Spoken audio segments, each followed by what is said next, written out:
Imagine you are running the most expensive campaign of your life. Millions are about to vote. And exactly 48 hours before the polls open, the law forces your megaphone to drop to zero. This mandatory blackout is an old rule in Indian elections.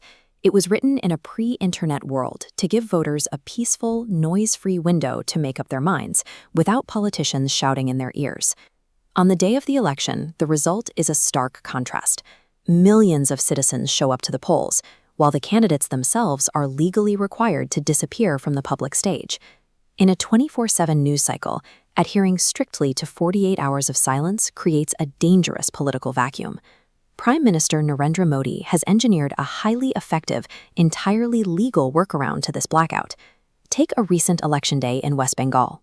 While millions were casting their ballots there, Modi was making national headlines, playing a televised game of football hundreds of miles away in the mountains of Sikkim. These distant locations are meticulously chosen.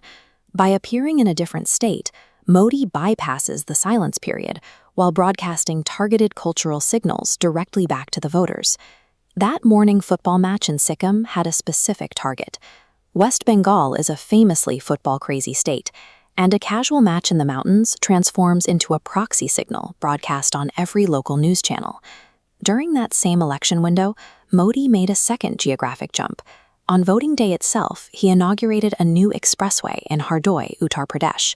The project was named the Ganga Expressway. That name carries immense weight for voters 1,110 kilometers away in Howrah. In Bengal, the Hooghly River, a major distributary of the Ganga, serves as the agricultural and cultural backbone of the region.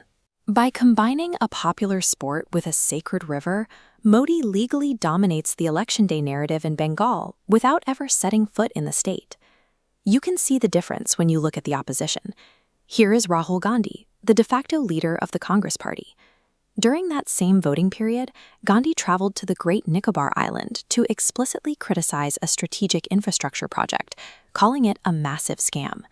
While strategic infrastructure is a significant national issue, it is physically and culturally distant from the daily lives of voters in Bengal. For the Bhadralok, the state's educated middle class, a debate over a remote island scam fails to bridge the gap between national policy and local sentiment in the same way that football or the Ganga does.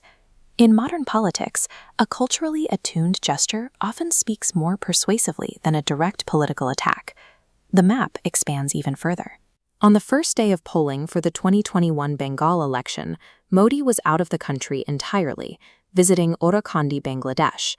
Orakandi is the spiritual birthplace of the Matua community, a massive and critical voting bloc back in West Bengal. During the Jharkhand Assembly election, the globe spins westward.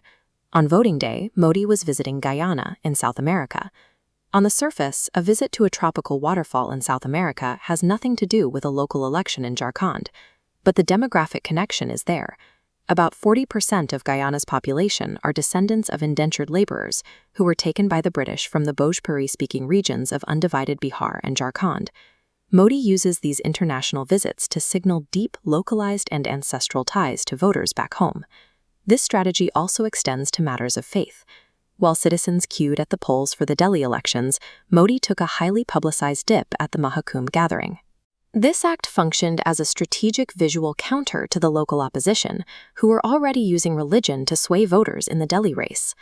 The culmination of this approach occurred at the end of the 2024 general election. As the results were being finalized, Modi began a highly publicized 45-hour meditation retreat in Kanyakumari.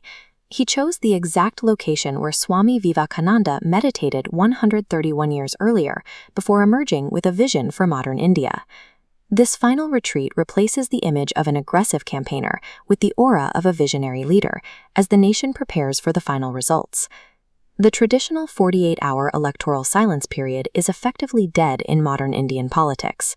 Mastering the use of visual and geographical loopholes allows for a sophisticated bypass of the silence period without ever technically violating the law. In an era of hyper-connectivity, a carefully curated image broadcast from 1,000 miles away can slip past regulatory silence and speak directly to a voter's identity. There is an old moral in the Panchatantra that says silence is golden. In this case, calculated silence functions as a glittering golden megaphone.